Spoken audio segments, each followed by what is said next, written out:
हिंदी साहित्य के सभी विद्यार्थियों को नमस्कार।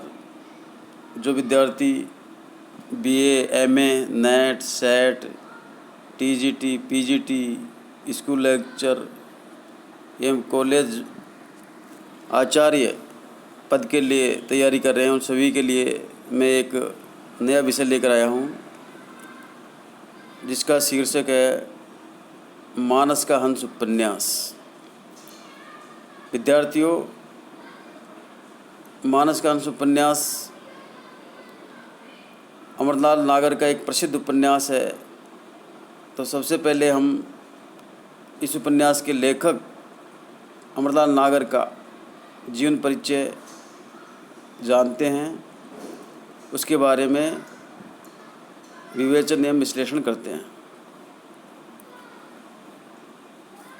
अमरलाल नागर हिंदी के सुप्रसिद्ध साहित्यकार थे। इनका जन्म 17 अगस्त 1916 ईस्वी को गोकुलपुरा, आगरा, उत्तर प्रदेश में एक गुजराती ब्राह्मण परिवार में हुआ था।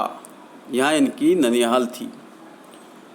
पिता का नाम राजा राम नागर था। इनके दादा पंडित शिवराम नागर 1895 ईस्वी में लखनऊ आकर बस गए थे। इनकी पढ़ाई हाई स्कूल तक ही हुई, इंटर में ये फेल हो गए थे। इन्होंने साहित्य, इतिहास, पुराण, पुरातत्व तथा समाजशास्त्र का स्वाध्याय किया। इन्होंने हिंदी, गुजराती, मराठी, बंगला, अंग्रेजी आदि भाषा सीखी। इन्होंने पहले नौकरी, फिर स्वतंत्र लेखन तथा फिल्म लेखन का खासा काम किया। चकलस पत्र का संपादन भी किया। आकाशवाणी लखनऊ में ड्रामा प्रोड्यूसर भी रहे। उनका विवाह 31 जनवरी 1932 को प्रतिभा नागर के साथ हुआ। इनकी माता विद्यावती नागर थी। ये बहुआयामी व्यक्तित्व के धनी थे।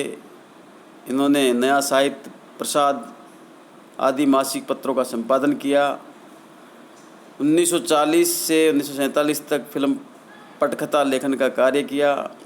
1953 से 1956 तक आकाशवाणी लखनऊ में ड्रामा प्रोड्यूसर रहे।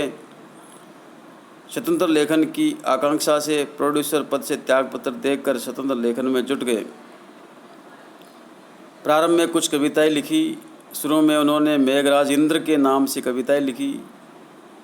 तस्लीम लखनवी नाम से व्यंग्यपूर्ण रेखाचित्र व निबंध लिखे। अमरलाल नागर मूल नाम से कहानियाँ लिखी। उपन्यासकारों में नागर जी का विशेष स्थान है। इनका निधन 23 फरवरी 1990 ईस्वी को हुआ।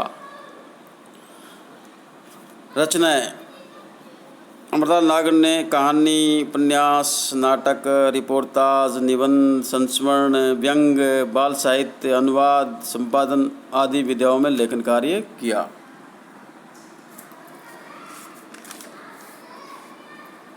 इनके कुछ उपन्यास इस प्रकार है। महाकाल, जो बंगाल के अकाल पर लिखा है, 1947। बूंद और समुद्र, 1956।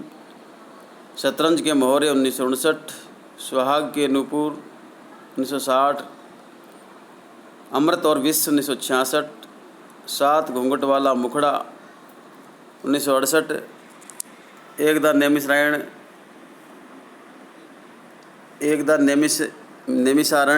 1972। मानस का हंस, 1972। नाचो बहुत गोपाल, 1978। खंजन नयन, 1981। बिखरे तिनके, 1982। अग्निगर्भा, 1983। करवट, 1985। पीढ़िया, 1990। सेठ माँ के मल, नवाबी, मसनद। भूख, जो महाकाल का प्रवृत्ति नाम है, जो 1970 में प्रकाशित हुआ, आदि इनके प्रसिद्ध उपन्यास हैं। इनके कुछ कहानी संग्रह भी है, जिनमें इनकी कहानियों का संकलन है। वाटिका, 1935 में पहला कहानी संग्रह प्रकाशित हुआ।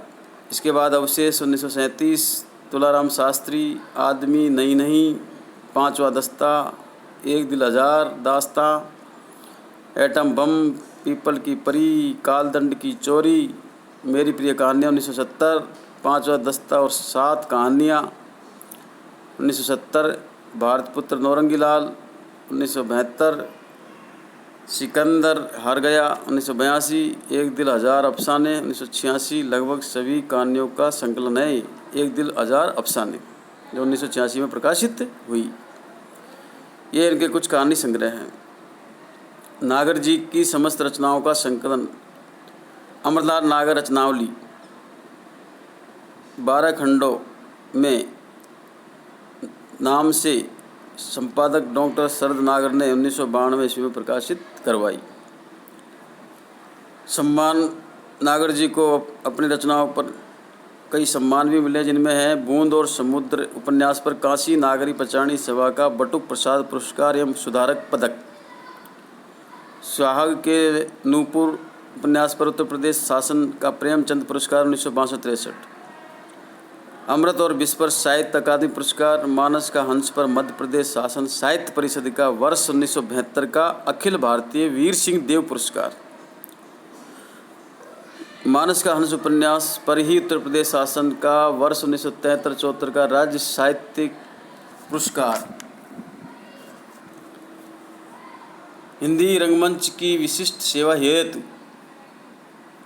सन 1970-71 का उत्तर प्रदेश संगीत नाटक अकादमी पुरस्कार, खंजन नयन पर भारतीय भाषा कलकत्ता का वर्ष 1984 का नथमल भुवाल का पुरस्कार, 1985 का उत्तर प्रदेश हिंदी संस्थान का सर्वोच्च भारत भारती सम्मान, 1989 को प्रदत्त हिंदी साहित्य सम्मेलन प्रयाग द्वारा साहित्य वाचस्पति उपाधि से विभूषित नागर जी अपने जीवन के अंतिम समय 1990 ईस्वी तक साहित्य सर्जन में सतत संलग्न रहे। ये था मानस का हंस उपन्यास के लेखक का संक्षिप्त जीवन, कृतित्व एवं व्यक्तित्व। अब हम मानस का हंस उपन्यास की संक्षेप में जानकारी प्राप्त करते हैं।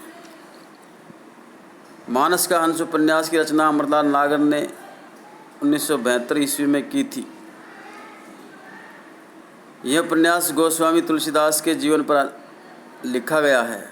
यह एक ऐतिहासिक उपन्यास है। इस उपन्यास में तुलसीदास को एक सहज मानव के रूप में चित्रित किया गया है। यह उपन्यास बृहद होने पर भी अपनी रोचकता में अप्रतिम है। इसमें रोमानी कल्पना का भी सहज सन्निवेश किया गया है। इसकी भाषा खड़ी बोली हिंदी तथा कपोल कल्पना शैली है।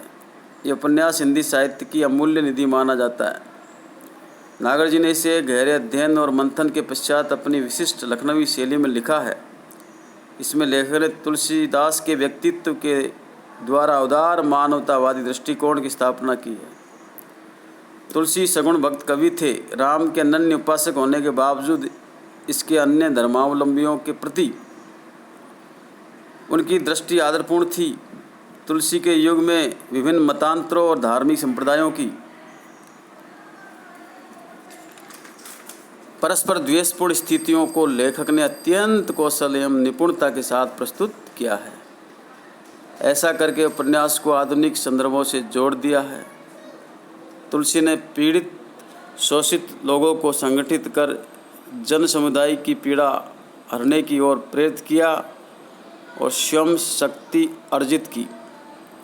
इस तरह तुलसी का मानस लोक कल्याणकारी नायक की जीवन गाथा है, जिसका मूल स्वर आम जनता का अपना स्वर है।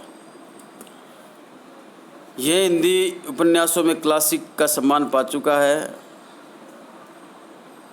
इस उपन्यास को 4 जून 1971 ईस्वी को तुलसी स्मारक भवन अयोध्या में लिखना प्रारंभ किया और 23 मार्च 1972 ईस्वी को रामनवमी के दिन लखनऊ में पूरा किया। इसका प्रकाशन राजपाल एंड सन्स दिल्ली द्वारा किया गया है। तो ये थी मानस का हंस उपन्यास और उसके लेखक अमरलाल नागर के बारे में संक्षिप्त जानकारी। तो विद्यार्थियों, आप सभी ने संक्षेप में जानकारी प्राप्त की होगी। निश्चित रूप से आपको इसका लाभ अवश्य मिलेगा, आपका ज्ञानवर्धन अवश्य हुआ होगा। आपने इस वीडियो को सुना, इसके लिए धन्यवाद। मेरे इस वीडियो को लाइक करें, शेयर करें एवं सब्सक्राइब करें। मैं हनुमान प्रसाद मीणा, सहायक आचार्य हिंदी, राजकीय स्नातकोत्तर महाविद्यालय बयाना, भरतपुर।